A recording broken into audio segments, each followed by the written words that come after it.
My book buying has distinctly dropped off since I joined the library. However, I have books that I bought before I joined the library that I need to tell you about. So I thought I would do a lovely big book haul today. Doobie doobie doobie doobie doobie doobie doobie doobie doobie doo. Doobie doobie doobie doobie doobie doobie doobie doobie Sophie vlogs. So I thought I would start off by telling you about this day I had where every charity shop I went into had a book that I was interested in. Absolutely wild. I got all of these books on the same day. Let us begin. I got 4 Moomin books. I don't think I've ever actually read any Moomin books. I think I've seen like the little TV show, but I like the idea of the Moomins much more than I actually have experienced Moomins. So this one charity shop was selling all 4 of these. I don't know what order is the right order, but I have let's try that again. But I have Tales from Moominvalley. I have Moominland Midwinter. I have The Exploits of Moominpappa. And Finn Family Moomintroll. So I'm going to look into what order is the right order to read them. But I'm really excited. I read my first Tove Jansson last year, 2024, I think, which was Notes from a Small Island, which was about her and living on this little island. So I've been really wanting to read more of her, both Moomin and non-Moomin. So I think I'll go Moomin and then I'll loop back to like her other writings. In the same charity shop, I also picked up Modern Greek Poetry by Kimon Friar. I have banged on about a few times. I did like a modern Greek literature module in my final year of university and I really, really enjoyed it. Some of the authors that are in this, like George Sepphoris, Odysseus Elitis, I did study. But there's a lot of people in here that I'm not familiar with. And it just really jumped out at me and I thought this is a great opportunity to introduce myself to some more modern Greek poets that I can go off and explore further. So I'm really excited to do that. I also picked up Children of Time by Adrian Tchaikovsky. This was absolutely influenced by Ashley over at the Untrained Librarian because she had messaged me that she was reading this and she was really loving it. And so then when I saw it in Oxfam, I was like, hello. So this sounds like the humans have left Earth because it's dying, and then they find this planet that's already terraformed, ready for human life. But it turns out that it is not empty and waiting for them. There are already beings there. And I think that new masters have turned it from a refuge into mankind's worst nightmare. So the 2 civilizations are on a collision course and must fight to survive. I think it sounds like it's going to be really cool. She was like absolutely loving it. So I'm really excited to give it a go. I've never read any Adrian Tchaikovsky. Authors that I have read from before, and that's why I was so excited to see them. The House of Doors by Twan. I loved The Gift of Rain by Twan, which is historical fiction that is focused on Malaysia during the Second World War, and you follow this young boy who is learning Aikido from a teacher, and it essentially is like one of those really long, like takes place over a long amount of time, and it was so moving and so affecting. I also did really enjoy his other book, The Garden of Evening Mists. This is his 3rd, which I remember hearing about it because it was shortlisted for, is it the Man Booker? But this one is about Somerset Maugham. How do you say that man's last name? I know that it's based on real events. I, at this point, will try everything that he writes, just because I've really loved his other books. So I'm intrigued by that. I feel like I heard people reading it, but I didn't necessarily hear how a lot of people felt about it. So that intrigues me. And then I also found Pet by Akwaeke Emezi. Have I only read? I think I've only read Freshwater by Akwaeke Emezi. I'm like very rooted in them doing well in life, but I've only read one of their books. This one I heard such good things about. It is, I believe, more of like a YA middle grade. It follows a child who it says there's no more monsters in this world, but then this child meets a monster called Pet who is there to hunt the evil that is in the child's house. This is the one book of theirs that I just keep hearing people absolutely rave about. So very interested to give that one a go. One that I picked up on a little bit of a whim is The Base Rock by Evie Wyld. This cover absolutely did get me. I think that it looks really cool. I, again, feel like I heard people talking about this book when it came out. don't really remember if that was positive reviews or not, but it does sound like my kind of like historical fiction-y kind of thing. It's there's a woman in the early 1700s who is accused of being a witch and flees for her life, and then there's another woman who in the aftermath of the Second World War is navigating this like new community, and then 6 decades later there is a third woman who is mourning the death of her father and cataloguing Ruth's belongings, who is the Second World War woman. So the base rock is overlooking all three. What actually intrigued me that made me buy it is the ending line is, each woman's choices are circumscribed by the men in their lives, but in sisterhood there is the hope of survival and new life. So I'm gonna see how I feel. I don't really know. I just thought I'd give it a go. If you've read this, I'd be very interested to hear how you found it. The final book from that day of book shopping is Moon Called by Patricia Briggs. This is like an urban fantasy. He's like a shapeshifter who's also a mechanic. There's like, she lives next door to an alpha werewolf. There's like a vampire dude. I tell you why I picked this up. I'm working on at work a project that is kind of to do with romantasy, and then I was like trying to think about where the line between like what is branded now as like what's the difference between romantasy and then like paranormal romance as it used to be. I don't have an answer to this. I'm not well versed in either genre, but as part of it I had to research like a bunch of books that would fit certain criteria, and this is one of the books that came up as like fitting like a certain criteria of like recommendations and stuff. And so when I stumbled upon it, I just thought, you know what, give it a go, give it a read. It was literally £1. I am intrigued. I used to like really like urban fantasy, paranormal romance, I guess, when I was like a teenager, and I just haven't read it in a really long time, so I thought I'd give it a go. I have 3 books that are coming from my work. We did a blind date with a book for charity, so everyone brought in books that they were unhauling, and they all got wrapped up with little descriptions. The one I ended up with is Before the Coffee Gets Cold by Toshikazu Kawaguchi.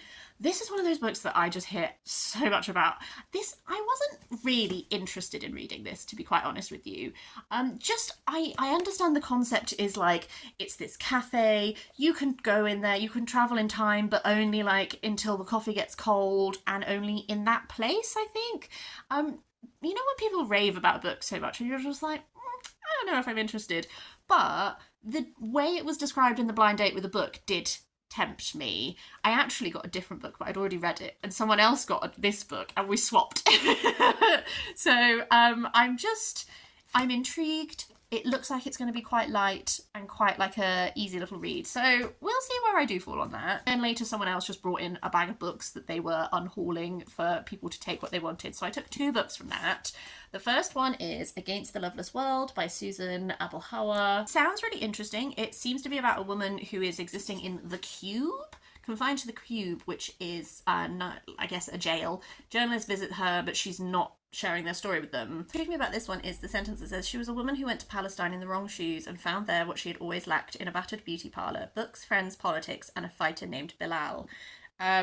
And so she's motivated by, she doesn't know whether Bilal is still alive, but that's what motivates her to get out of the Cube. Again, picked up on a bit of a whim, going to see how I feel about it. And then the other one that she was getting rid of that I picked up was The Last Dance and Other Stories by Victoria Hislop. Victoria Hislop is actually who I originally picked up for the blind date with the book. It was The Island, and then I was like, I have absolutely read this book. That's why the description appealed to me, because I was like, yeah, I would have been interested in this if I hadn't already read it.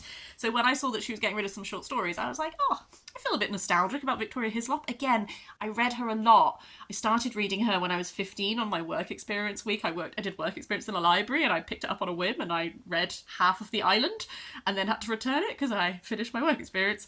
So it made me a bit nostalgic. So I thought I'd give some more Victoria Hislop a go. I remember really liking like how she writes. She does a lot of writing that is based around like Greek history, set on the Greek islands, that kind of thing. We'll give it a go.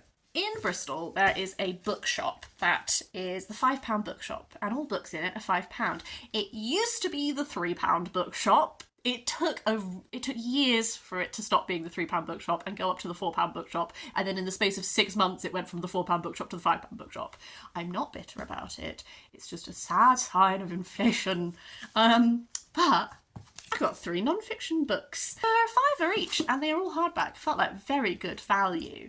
One of these books I kept I kept seeing every time I was in the bookshop, and I kept being like, no, I'm not. I'm going to walk away from it. And then on this trip, there was only one copy left. And how the bookshop works is I think that they buy up like old stock. So that's how they can sell it off cheap. But then like it does mean that like once it's gone, it is gone. And I caved and I picked it up. So this is looking for Theophrastus, Travels in Search of a Lost Philosopher by Lauren Beatty. The philosopher Theophrastus, whose name I keep stumbling over, this is just all about him and how he was very, very famous at the time, but has become much less famous since. I believe this is like partially looking at him and that kind of thing, but also looking at his philosophy and his influence, like how his philosophy has influenced other philosophers and that kind of thing. Read Edith Hall's book about Aristotle and how to incorporate Aristotle's philosophy into your life, like not that long before I saw this for the first time, and it just made me want to dabble in more philosophy. So I'm intrigued. I don't actually know anything about him. Two books that were already on my radar. One is Real Queer America, LGBT Stories from Red States by Samantha Allen. I first heard about this book years ago on Cece's channel, Problems of the Book Nerd. And I've been wanting to read it ever since. And it's just one of those books which, if you're in the UK, is quite hard to find. It's literally like interviews with stories about LGBT people who live in Republican states in America. And I just think it sounds really interesting. I want to learn more about that. And then the final one from the £5 bookshop was Truffle Hound, On the Trail of the World's Most Seductive Scent with Dreamers, Schemers and Some Extraordinary Dogs by Rowan Jacobson. I find all things fungi fascinating, including truffles. I don't know that much about truffles. This is literally like the author just like goes on a quest to find out more about truffles. He travels around, he talks to people who are involved in like all of the different sides of like the truffle industry, I guess. I'm just super intrigued by it. It's absolutely, I love books. I love non-fiction books about niche topics that just are like, let's take the concept of truffles and have a little time. That's absolutely my jam right now. This next two I picked up on a different charity shopping day. First of all is Clara and the Sun by Kazuo Ishiguro. This is such a lovely hardback edition. It's so nice. I really like it. I have read this book already. I remember really enjoying Clara and the Sun. I'm currently on a little bit of an Ishiguro like revisiting kick kind of thing. So because I really enjoyed The Buried Giant and it surprised me with how much I enjoyed it, I already have another one of his to read. But then when I saw this, and this lovely edition as well, I know that I already like this book. I really want to reread it because I think I really enjoyed watching Murphy's videos of her reading it. I will link her reading vlog down below because it reminded me of like all of the interesting things about it. And I think that this is one of those books that rereading it will give me more. So I'm very excited to revisit it. And then the other one is Enlightenment by Sarah Perry. I really enjoyed The Essex Serpent by Sarah Perry. It's one of those like almost like quiet books where it's like, does that much happen? It's really character driven. And I liked sort of the engagement that had with like religion and science and having belief interwoven and all that kind of thing. This is her next book. Please end papers. This really does seem to have that same like fascination with science going on. We follow these two people who live in a little Essex town, and they're very good friends. One of them falls for someone who runs the local museum, and they develop an obsession with the vanished 19th century astronomer Maria Vadova, who may or may not be haunting a local mansion. And then the other person is like drawn passionately with someone, blah, blah, blah, love. And so it spans 20 years and will find their lives brought back into orbit as a devastating story of love and scientific pursuit unfolds and the mysteries of Aldley are revealed. I really hope that I also love this one. I heard mixed things about this one, but I trust Sarah Perry. Actually did 2 orders from Common Threads Press, who are a little independent publisher, and I think all of their stuff sounds fascinating.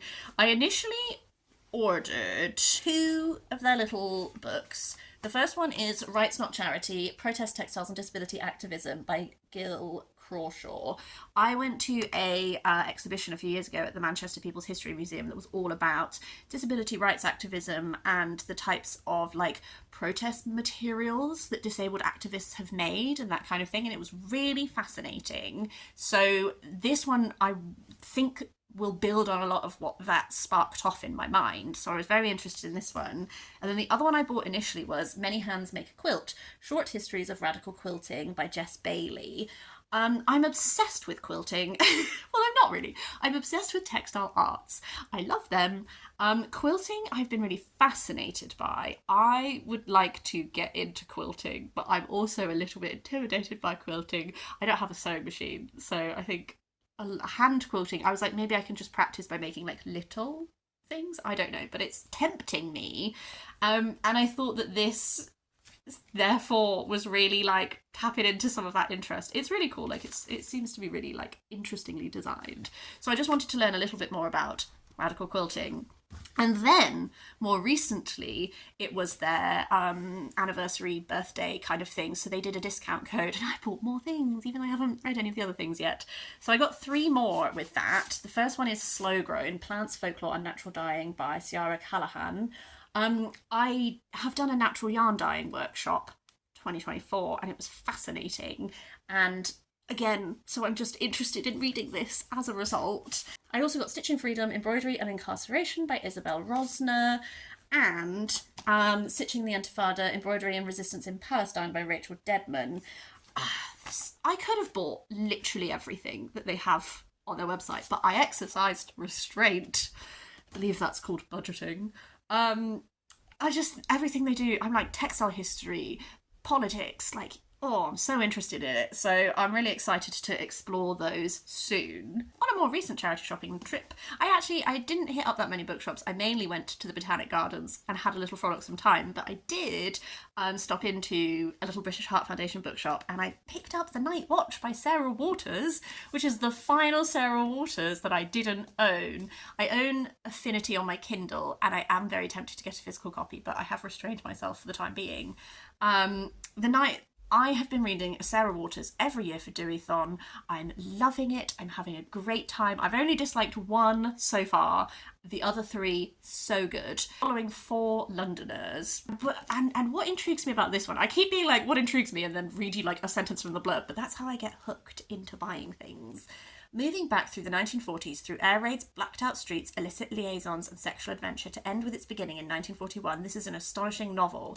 I do have a real soft spot for novels that mix up like moving backwards in time and that kind of thing. The Grass Dancer by Susan Power is sort of one of those books where it follows this one Native American community and you see things in reverse. So it's every chapter is from a different perspective and you move backwards in time, and it's only through moving backwards in time that you understand the resonance and the meaning of certain interactions, and it was just masterfully done there.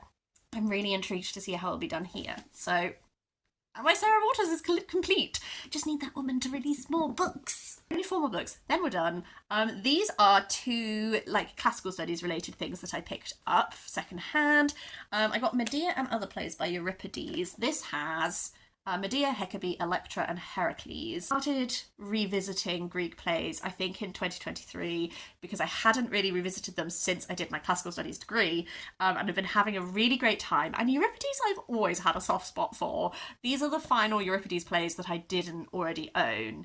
So I have this collection. I also have the Bacchae collection, which has a few others, which I've been waiting to read with my partner because we said we were going to buddy read it together, but man keeps getting distracted with other books. So I bought this one so that I can do some Euripides reading myself while I wait for him to be ready because I'm impatient. And then I also got The Husbands by Christopher Logue. Christopher Logue does these very little books which are like revisiting parts of the Iliad, but looking at them in different ways. I have up here, I have War Music by him, which I studied as part of my dissertation, which is stripping out a lot of the narrative of the Iliad and is actually focusing on it from a very like male war perspective. And to be honest with you, I think I slagged him off a bit in my dissertation because my dissertation was looking at Briseis, so I was like interested in women, and then I was like, see, this man, and he cut her out entirely. Whereas this one is it's his 3rd Homeric volume, and it's an account of books 3 and 4 of Homer's Iliad, and I'm just intrigued to see how he handles it. I picked up Perdido Street Station by China Mieville. This little chunky boy is because my lovely friend Mark Really wants to read this. I've always wanted to read it. We're going to buddy read it together at some point when we both have the time, so I picked it up so that I would be ready to go when the time occurs. I've only read one China Mieville so far, which was the Book of New Paris. Loved it, thought it was really cool, engaging with the surrealist paintings in a really interesting way. This one sounds much more like classically like sci-fi, in that we have this like sprawling city, there's like this brutal militia who rule over all the people, and now a stranger has arrived with a pocket full of gold, an impossible demand, and inadvertently, clumsily, something unthinkable is released. So I don't know, man. I'm excited to grapple with a much chunkier China Mieville, because I've only read one thing from him. And then finally, I picked up a Jasper Fforde. I have been working my way through all of Jasper Fforde's books. Again, usually at Deweython, but I am dipping into him whenever the mood arises. This is part of the Thursday Next series. I think the last Thursday Next I read was Something Rotten. I think I have the one after that, and then this is the one after that. So I don't like to be without a Jasper Fforde. So it means that when I get to the next one in the Thursday Next series, I've got the next one lined up. So I'm never without, never without. Thursday Next series is fabulous. It follows Thursday, who is like a literary detective. She has the ability to like read herself into books. There is so much happening in this series. It's so hard to give a concise explanation. The ideas in this are fabulous. The humour with which it is told is great. I just have such a rollicksome good time every time I read them. Editing Sophie hopping in. I should have known that filming this video before I went to Switzerland was a bad idea, because I came back from Switzerland with 2 more books. So I'm just briefly going to talk to you about them. The first up is The Years by Annie Ernaux. Who is this translated by? This is translated by Alison L. Strayer. I went to Switzerland partly to visit my friend Miriam, who I made friends with through Booktube about a decade ago. So, lovely, lovely trip. Obviously, we had to go book shopping. She actually brought this book with her because she has it in the original French and she wants to read it in the original French, so this English translation she doesn't need, so she has passed it on to me. I don't know anything about Annie Ernaux, but I know that she's an iconic French memoirist, and this is the narrative of the period of 1941 to 2006, told through the lens of memory, impressions, past and present, cultural habits, language, photos, books, songs, radio, television, advertising, and news headlines. I think that sounds really interesting.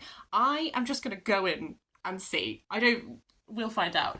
And then the book that I bought for myself, absolutely this cover drew me in. I think it looks so vibrant. This is called Fair Play by Louise Hegarty.